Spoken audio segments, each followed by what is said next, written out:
Okay, so in this video we want to go through how to use filters and effects, particularly focusing on vignettes, which is probably something that's new to most students. So I've asked you to find a landscape, and then a vignette is where it's kind of faded out to black or to white around the edge. And the easiest way to do this is go Filter and Lens Correction. So keyboard shortcut Shift, Control and R. And then you get a window that pops up that looks like this. If you click on Custom, you can then change the vignette amount. So you can lighten it around the edge, or you can darken it around the edge. And you can change how much of it is affected by that vignette. So it just creates a nice little effect where it's quite dark around the edge, or quite light around the edge. So that's your vignette.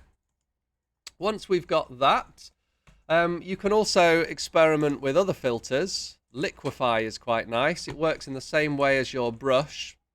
So you can select parts and move them around. Control Alt and Z. But remember those keyboard shortcuts, the square brackets. You can move them to distort them. So that's liquify.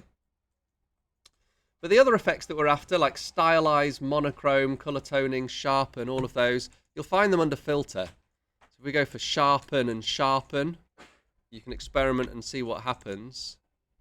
But actually, the filter gallery gets all sorts of filter effects. So let's have a look at some of these. You can see a preview here. Let's zoom out so that we can see what's going on. Some of these work really nicely for like the background image. Some of them look pretty nasty. But for each one, you can customize what it looks like. So paint daubs means it kind of goes from a picture into something that might be slightly painted, which can look really nicely stylized, especially for a background image. So you can play around with some of these filters. And you've got distort and sketch and stylize. We can experiment with each of these. Some of them look nasty, but some of them look good. For a monochrome effect,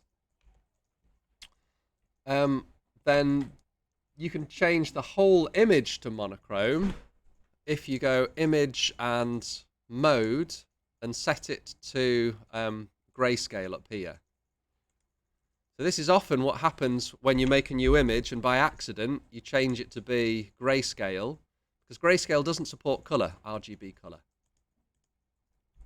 There are different ways to make an image grayscale, but that's one of them.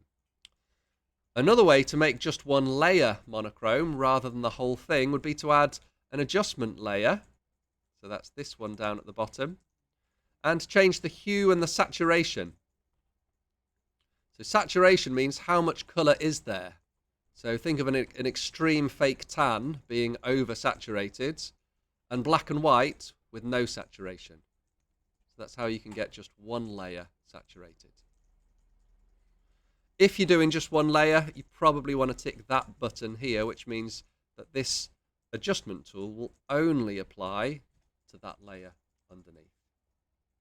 Okay, so today's lesson, I'd like you to experiment with these different filters and effects.